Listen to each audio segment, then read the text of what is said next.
Welcome and thank you for joining me. This is Laurie of Laurie's Heirloom Sewing.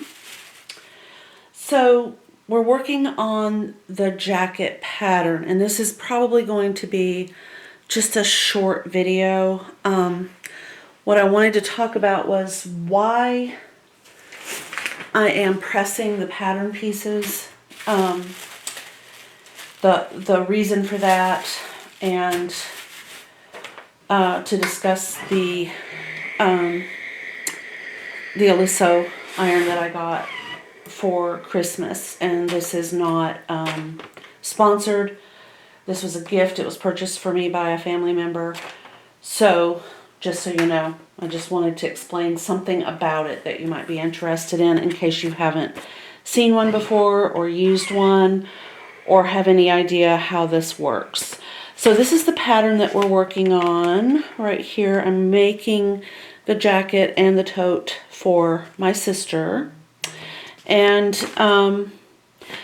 we cut out the pattern. If you haven't seen that video, I'll try to remember to link it. But there are two actually. There's a part 1 and a part 2 because I still don't know how to edit and I'm still learning my camera.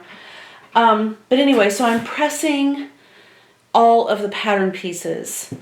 And the reason I'm doing that is I've always done that because I find that if I put a pattern piece that's wrinkled down onto a piece of fabric, I'm not likely going to get the actual size. There will be some variations, not because this pattern piece is folded this way, but because this pattern piece is folded this way, and this pattern piece has wrinkles this way, and this one has wrinkles, etc., etc. And before you know it, your entire project can be off by a significant amount.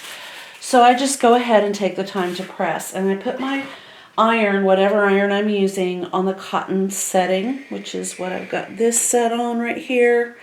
And on this particular iron, this is the dial that you turn for your sizing. This is the little push button for how much steam. And when I'm ironing patterns, I do like to use a little bit, not a lot. So I've got it set on the lowest steam. And then to get steam, you push this button. And this is that little sprinkler system that will emit water from the front. You put water in the Oliso through this little channel right here that opens up on the side. Mine did come with a little cup. And I never use them. Oh, here it is. Okay. So this is what that looks like, but as you can see, I haven't even removed it from the plastic yet. It has a pour spout, and it probably holds the correct amount of water. I always just use a cup. I don't know why I always have. I mean, those little things are handy to have, but... Okay, so the main reason for one of these is this lift. And if you're not familiar with the whole point, for people who use their iron a lot when they're sewing, we'll just use quilters as an example. This action right here it's a repetitive and uncomfortable repeat motion. An iron is a heavy piece of equipment, but if you're pressing whatever it is, a pattern piece or a piece of fabric, and it will just lift itself up as though it is off like this. Now that little lift will do that when it's sitting straight up as well, but then it will retract if you touch the handle. And that's all it takes, is just to touch the handle. I'm not pushing anything. It's just sensing that I'm there. So that is probably the number one reason that this iron is popular and the reason it's valuable. Just to be able to do that without having to lift a heavy iron up over and over again. And it works really well for everyday ironing as well.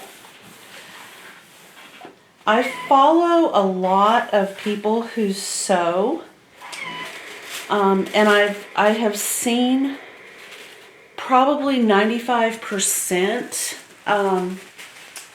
of the people that I follow who have one of this type love them. There are a couple who I follow who have one and they're not thrilled with them. The only reason that I've been able to figure out is they have an issue with the steam, and I am not having a problem. I mean, even on a low steam setting, I have a ton of steam. So, I'm not sure, maybe it's just one of those things. It could be where it was manufactured. It could be the year it was manufactured. I don't know. I don't really know when or where this one was manufactured because I no longer have the box. I don't think I do. I might. Let's see. I might have it over here.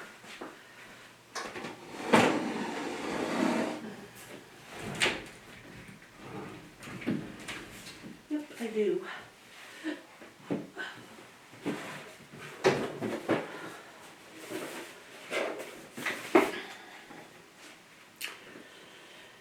Okay, so this is the box that it came in.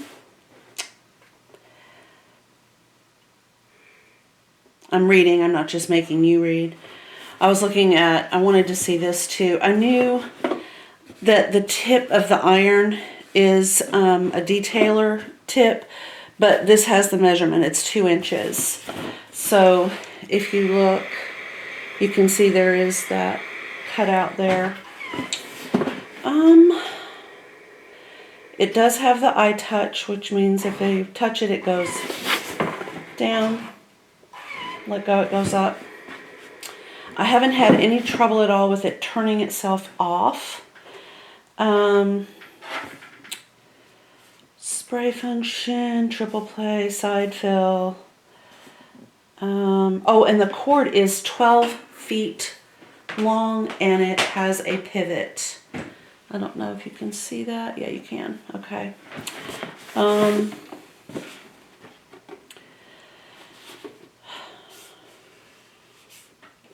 I'm looking for, it was made in China.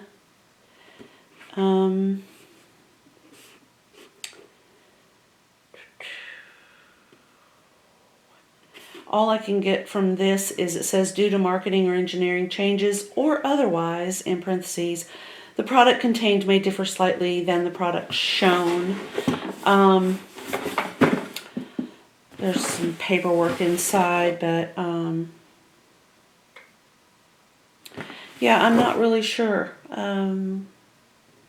what that issue is, but I'm not having a problem with it. It does actually have a 30-minute shut off, so if I were to go off and leave it, theoretically it would turn itself off. I don't think that's, I don't know. I worry that people would rely on that too much.